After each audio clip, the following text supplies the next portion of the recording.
Bom, pessoal, do primeiro ano, continuando aqui, agora é a vez do módulo 22.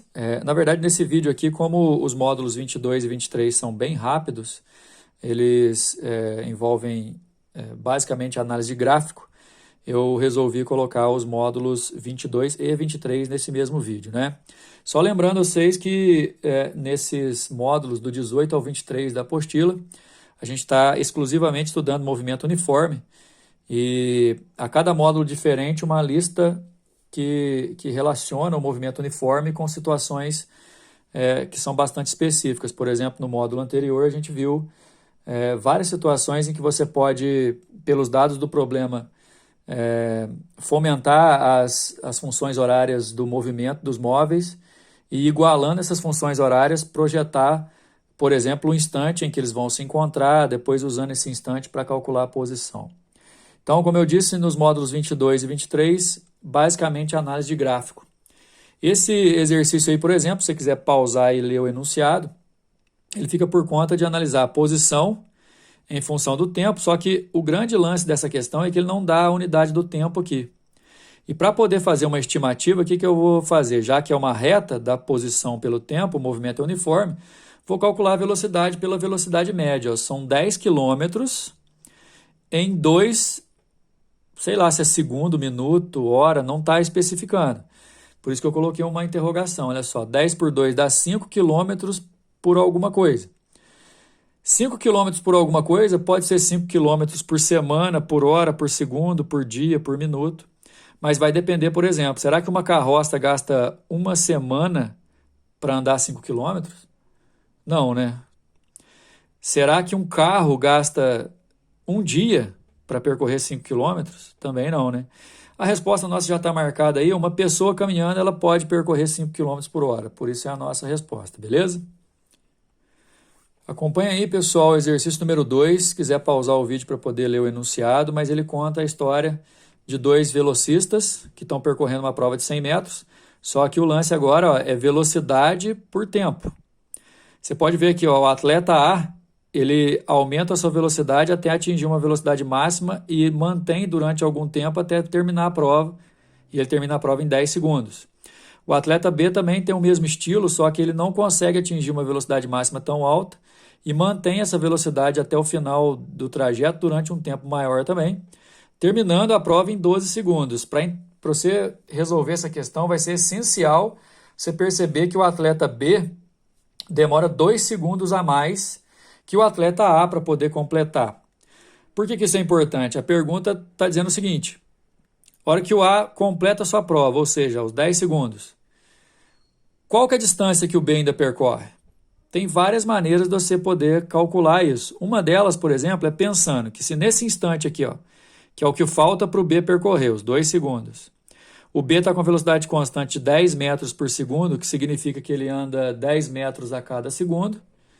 Se ele está em 2 segundos ainda para percorrer, se em 1 metro ele anda 10, em 2 metros ele vai andar 20. Uma outra proposta é fazer velocidade média, com a velocidade valendo 10 e o tempo 2. E uma terceira proposta é aquela que você poderia, por exemplo, usar a propriedade do gráfico velocidade versus tempo, cuja área me dá o próprio deslocamento. Você poderia fazer assim, olha só. Essa parte que eu destaquei aí agora é exatamente relativa aos 2 segundos que o B ainda tem para que percorrer depois que o A terminou a prova. E essa parte que eu destaquei, eu formo um retângulo de base 2 e altura 10. Se você fizer a área desse retângulo, né, base vezes altura, 2 vezes 10 dá 20. A resposta é a letra D. O exercício número 3 coloca posição versus tempo no gráfico. Eu sei que é posição por conta da unidade medida. E analisando o padrão do gráfico, dá para a gente tirar altas conclusões. Dá só uma olhada. Ó. Em 10 segundos, a posição do móvel não mudou, cara. Se pensar o seguinte, se a posição não muda é porque ele está em repouso. Depois, dos 10 segundos aos 30 segundos, a posição dele vai aumentando. Ó. Aumentou de 20 para 40. Posição aumentando a gente chama de movimento progressivo, é como se você tivesse andado para frente. Depois, nos 10 segundos finais, ó, do 30 ao 40, o movimento foi retrógrado, porque ele está diminuindo suas posições. Por isso que a resposta é a letra D, olha só, de 10 a 30 a pessoa andou para frente e de 30 a 40 a pessoa andou para trás. Seguindo para o módulo 23, a abordagem é praticamente a mesma, só que dessa vez é você que tem que construir o gráfico. Ele coloca aqui no enunciado alguns pontos, ó, 25 e 0, 21, 15 e 2, 10 e 3, 5 e 4, lembrando que sempre na ordem eixo horizontal, eixo vertical, eixo horizontal, eixo vertical, e na letra A está pedindo para a gente representar esses pontos, ó, x em função de t, x é na vertical e t é na horizontal, os pontos dados. Está aqui o P0, e aí eu já localizei os outros pontos. P1, P2, P3 e P4. Letra A era só para desenhar esses pontos. Indique o tipo de movimento. Quando você liga os pontos, você define a posição em função do tempo. Eu sei que é posição porque é metro. A posição em função do tempo como uma reta. Posição em função do tempo como reta é uniforme. Isso você tem que decorar. Numa das aulas anteriores eu já passei essas características para vocês. E repara, os valores de posição caiu para 20, caiu para 15, caiu para 10. Valor de posição diminuindo. O movimento é retrógrado. Além do movimento ser uniforme, você poder usar S é igual a S0 mais VT. E, inclusive, você vai usar isso para poder resolver a letra C, que pede deduza a equação horária do movimento. A posição inicial parte do 25. Por isso que a posição inicial, ó, vai ser 25. E esse cálculo aqui já vai resolver o nosso problema praticamente todo. Ó.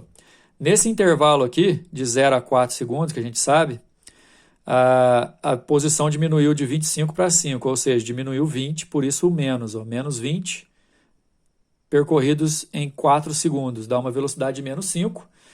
Nesse caso, você já resolve a velocidade aqui, ó, da letra C, e está perguntando qual a distância percorrida entre o 0 e o 5. Quer dizer, se você continuar até o gráfico, vai bater logo aqui no 0, então vai dar 25 metros, ok? Número 2, uma análise que a gente já fez em outro exercício anterior, aí, ó, posição por tempo. Valor de posição aumentando, o movimento é progressivo. Valor de posição constante, ó, o móvel ficou parado de 100 a 300 segundos na posição 100.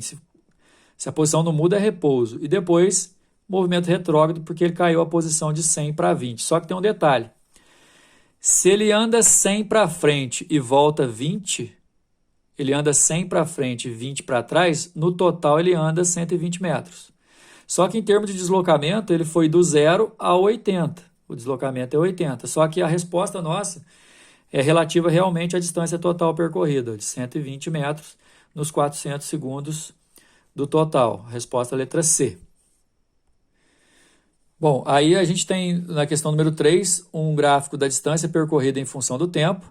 Repara que esse gráfico pode ser dividido em duas etapas, né? Uma primeira etapa mais inclinada, uma segunda etapa menos inclinada, o que te mostra, por exemplo, que é aqui, ó, percorrer um ΔS maior do que na segunda etapa, gastando um tempo menor do que na segunda etapa. Então, você pode pensar o seguinte, ó, na primeira etapa ele andou muito, gastando pouco tempo. Na segunda etapa, ele andou pouco e gastou muito tempo. Ou seja, na primeira etapa ele foi mais rápido e na segunda etapa ele foi mais lento. Ele fez a primeira etapa correndo e a segunda andando, ok?